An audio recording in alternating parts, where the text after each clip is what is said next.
Good morning. તો વાગ્યા છે અત્યારે સવારના 6:30 અને અમે લોકો નીકળ્યા છીએ પોલો ફોરેસ્ટ જવા માટે. યસ, બધા એમ કહેતા હોય છે કે વરસાદની સિઝનમાં વધારે મજા આવે, બટ અત્યારે બી વિન્ટર છે, હજી ગ્રીનરી તો હશે જ અને ઠંડક બી હશે તો મજા આવશે. હવે અમે સૌથી પહેલા જઈ રહ્યા છીએ અડાલજ. ત્યાંથી પ્રજ્ઞેશને લઈશું અને પછી અમે લોકો પહોંચીશું સરગાસન ક્રોસ રોડ પાસે. ત્યાં ચાબા પીશું ને પછી આગળ નીકળીશું. તો હવે આ પ્રજ્ઞેશ બી આવી ગયો છે, બેસી રહ્યો. લોક ખોલે ભાવિક ગાડીનો. સરગાસન ક્રોસ રોડ. તો ફાઇનલી અમે બધા એક જગ્યાએ મળી ગયા છીએ અને સવારના પોરમાં ગાંઠિયા અને ચાનો પ્રોગ્રામ ચાલી રહ્યો છે.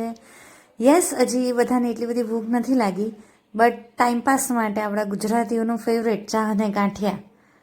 હવે અમે ત્યાંથી નીકળી ગયા. જો આ રસ્તામાં ઈડર આવ્યું અને સરસ મજાના ડુંગરા અને એવું બધું જોતા જોતા અમે આગળ વધી રહ્યા છીએ. આ રાણી તળાવ છે.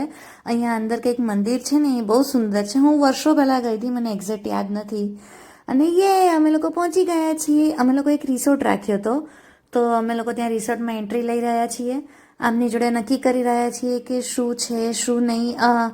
તમે લોકો પહેલેથી બી બુક કરાવી શકો છો, બટ અમારી વખતે એટલી ભીડ નહોતી તો અમે પહેલેથી એડવાન્સ પેમેન્ટ આપીને બુક નહોતું કરાયું. તમે પીક સિઝનમાં જાઓ તો તમારે પહેલેથી બુક કરાવવું પડે. અમે લોકો ત્યાં ઓલમોસ્ટ 9:30 આસપાસ પહોંચી ગયા હતા. તો બેસ્ટ ટાઈમ છે કે તમે લોકો 9 થી 10ની વચ્ચે ત્યાં પહોંચી જાઓ, તો તમને લોકોને જંગલ એક્સપ્લોર કરવાનો ને એવો ટાઈમ મળે. બસ, તો ત્યાં પહોંચીને સૌથી પહેલાં અમે લોકોએ બ્રેકફાસ્ટ કર્યો અને બ્રેકફાસ્ટમાં સરસ મજાનું મેનુ હતું, આલુ પરોઠા અને બટેકા પૌવા. તો એ ખાઈ પીને અમે લોકો રેડી થઈ ગયા જંગલમાં ફરવા માટે. અને પછી અમે લોકો ત્યાંથી સીધા નીકળ્યા પોલો ફોરેસ્ટ જવા માટે. યસ, તો પોલો ફોરેસ્ટ પોતાની ગાડી લઈને જવાનું હોય છે અને ત્યાં જઈને તમને તમારો ગાઈડ મળશે એવું અમને રિસોર્ટવાળાએ કીધું હતું. તો અમે ગાડી પાર્ક કરી પછી ત્યાંથી રિક્ષામાં, એટલે કે જે આપણે શટલ કહીએ છીએ એ રીતના શટલ રિક્ષામાં અમે લોકો આ પ્લેસ ઉપર પહોંચ્યા. અને એક બીજી મેઇન વાત, ત્યાં કોઈની પાસે ઓનલાઈન નથી હોતું, રિક્ષાવાળા પાસે નહીં, પાર્કિંગવાળા પાસે નહીં. તો ભૂલ્યા વગર તમારી પાસે કેશ રાખજો. જો આ સૌથી પહેલાં અહીંયા અમે પહોંચ્યા શિવશક્તિ મંદિર.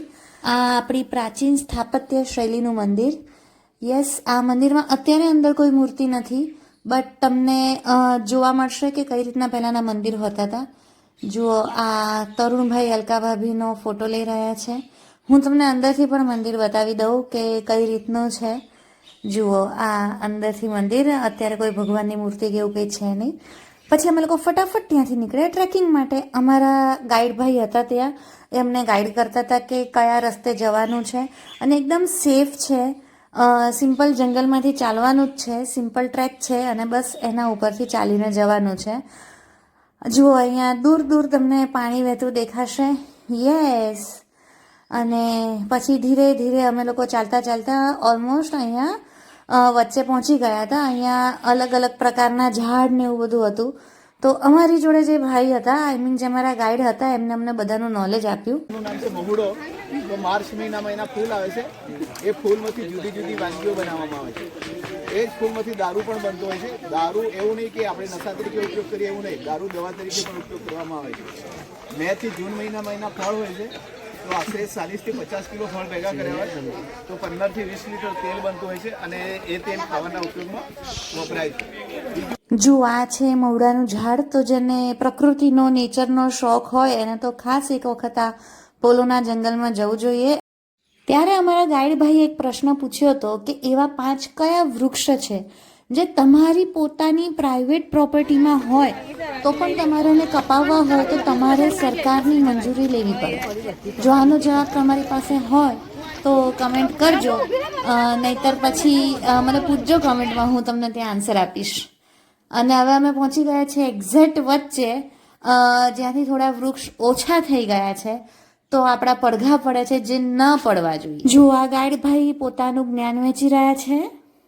વંદે માતરમ, વંદે માતરમ, વંદે માતરમ, વંદે માતરમ, વંદે માતરમ.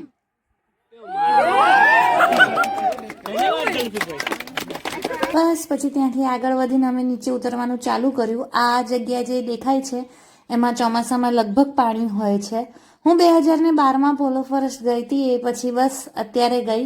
તો અમે ગયા ત્યારે ત્યાં પાણી હતું અને ત્યાંના લોકોને પૂછ્યું તો એ લોકોએ કીધું કે હા, ચોમાસામાં આ જગ્યાએ પાણી હોય છે. અને હવે ઓલમોસ્ટ અમે લોકો આવી ગયા છીએ એક્ઝિટ તરફ. એકચ્યુઅલી આ મેઇન એન્ટ્રી છે, પણ અમે ટ્રેકિંગ કરીને આવ્યા તો અમે પાછળના રસ્તેથી આવીને અમે લોકો અહીંયાથી એક્ઝિટ લીધી. હવે અંદર એક બીજી જગ્યા જોવાલાયક હતી, બટ એ લોકોનું એવું કહેવું હતું કે આ કોરોનાના સમયથી બંધ છે, તો હવે વધારે નોલેજ તો નથી મને એના માટે. પછી અમે થોડી વાર અહીંયા પાણીમાં બેઠા, સરસ મજાના એકદમ ઠંડા પાણીમાં પગ રાખીને બેઠા, તો એટલી મજા આવી. Natural pedicure, yes. જુઓ તો અહીંયા આ રીતે નદીમાં રસ્તો જ બનાવેલો છે સ્પેશિયલી ટુરિસ્ટ લોકો માટે. તો એમાંથી પસાર થઈને અમે બધા જઈ રહ્યા છીએ. એકદમ સરસ સ્વચ્છ પાણી છે. જુઓ, તમને નીચે પથ્થર બી દેખાય છે. આ સરસ ઝૂમ કરીને લીધેલો સીન છે. આ કેવું સરસ મજાનું પાણી વહે છે. અને પછી ત્યાંથી અમે લોકો થોડું લીંબુ પાણી પીવા ગયા, કારણ કે જેટલું થાક્યા હતા તો એનર્જી પાછી લેવી જરૂરી હતી. અને ત્યાંથી પાછા શટલમાં અમે લોકો અમારા પાર્કિંગ સુધી આવ્યા અને ત્યાં પાર્કિંગ પાસે આ એક બીજું મંદિર હતું. તો અમે હવે એ મંદિરમાં અંદર દર્શન કરવા જઈએ છીએ. અને આ મંદિરમાં અંદર ભગવાનની મૂર્તિ છે. જો અહીંયા નંદી ભગવાન બિરાજમાન છે. હું તમને અંદરથી પણ દર્શન કરાવું. તમે લોકો આ મંદિરમાં ગયા છો કે નહીં, તમે લોકો પોલો ફોરેસ્ટમાં ગયા છો કે નહીં, મને ચોક્કસથી કમેન્ટ કરીને જણાવજો. યસ, તો જો અહીંયા સરસ મજાનું શિવલિંગ છે, પાર્વતી માતાની મૂર્તિ છે. ઓમ નમઃ શિવાય. આ તરુણ અને હલકા દર્શન કરી રહ્યા છે. અને આ આવી ગયું પાર્કિંગ. આ પાર્કિંગની આટલી ખુલ્લી જગ્યા છે અને એ લોકો 100 રૂપિયા લેતા હતા એક ગાડીના, એક 4 વ્હીલરના. અને 100 રૂપિયા લીધા પછી પણ અહીંયા આવી રીતના પથરાને એવું કોઈના બી ટાયરને કંઈ બી નુકસાન થઈ શકે. અમે એમને સલાહ આપી તો એ લોકોએ હાએ હા કર્યું, બટ કંઈ ખાસ ધ્યાન આપ્યું નહીં.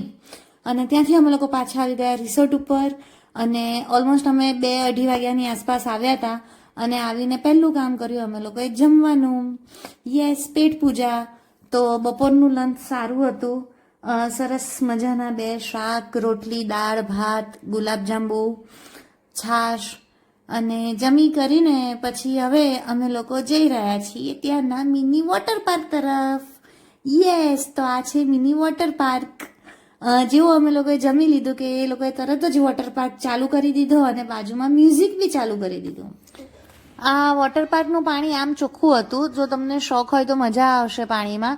ખાલી ત્યાં થોડીક મચ્છરો હતી. તો એ લોકોને એવું કહેવું હતું કે અત્યારે રાઈની સિઝન છે, એટલે જે રાઈના ખેતર હોય એના ફૂલ ઉપર આ મચ્છરીઓ થાય ત્યાં, એટલે એના લીધે બહુ જ મચ્છરો હતી એ એરિયામાં. અને જો સેફટીની નજરે જોવા જઈએ તો પાણી ઘણું જ છીછરું હતું અને બહુ જ સેફ હતું.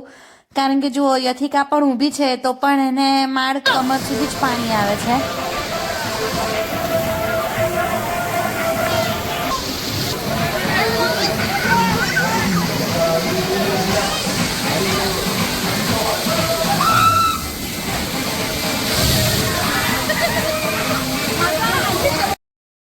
બસ પછી બધાએ રાઇડ્સ એન્જોય કરી. જો આ તરુણ જઈ રહ્યો છે, યસ.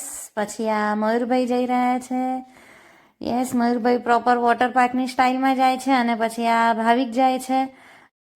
તો આવી રીતે અમે અહીંયા અલગ અલગ રાઇડ્સની મજા લીધી વોટર પાર્કમાં. જો હવે આ ધ્યેય જઈ રહ્યો છે, યે. બસ તો આ રીતની બધી રાઇડ્સ છે ત્યાં. અને આ બધી રાઇડ્સ ને એ બધું ત્યાંના પેકેજમાં જ અંદર આવી જાય છે. આના અલગથી કોઈ રૂપીસ આપવાના કે પે કરવાના હોતા નથી. બસ તો અહીંયા વોટર પાર્કનું એન્જોયમેન્ટ પૂરું થાય છે ને અમે જઈએ ફ્રેશ થવા. પછી ત્યાં આ રીતની રોપ એક્ટિવિટી હતી. એ પણ પ્રોપર સેફટીનું ધ્યાન રાખીને હાર્નેસ પહેરાવીને કરવામાં આવતી હતી, જો ભાવિક કરી રહ્યો છે. પછી અમે લોકોએ ત્યાં ચા પાણી પીધા, એટલે કે ચા, કોફી અને ભેળ હતી. ભેળ ઠીકઠાક હતી.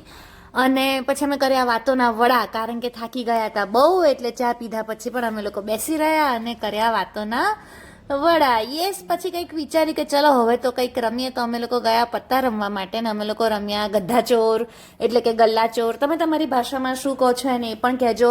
પછી અમે એકબીજાને પત્તાના જાદુ બતાડ્યા અને મજા કરી. અને ત્યાં રિસોર્ટવાળાએ જ થોડુંક તાપણા જેવું કર્યું હતું, કારણ કે ઠંડી બહુ જ હતી. તો અમે લોકો તાપણું કરવા માટે ગયા. અને ત્યાં મને મારા કેટલાક ફ્રેન્ડ્સ મળી ગયા તો મેં એ લોકોની જોડે ફોટો ક્લિક કરાયો. તો થેન્ક યુ તમને બધાને ફરી એક વખત આ મૂવી રિલીઝ થયાના આટલા વર્ષો પછી પણ મને તમારો આટલો બધો પ્રેમ આપવા માટે. અને પછી અમે ત્યાં કર્યા ગરબા અને ડાન્સ.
બસ પછી અમે ત્યાં ડિનર કર્યું. ડિનરમાં હતું ભાજીપાવ અને પુલાવ કઢી.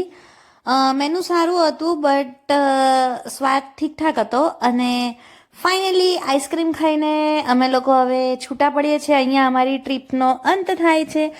મળીએ ફરી ક્યારેક બીજી ટ્રીપમાં. કોક આવી સરસ ફરવાલાયક પ્લેસ હોય તો ચોક્કસથી કમેન્ટ કરીને જણાવજો.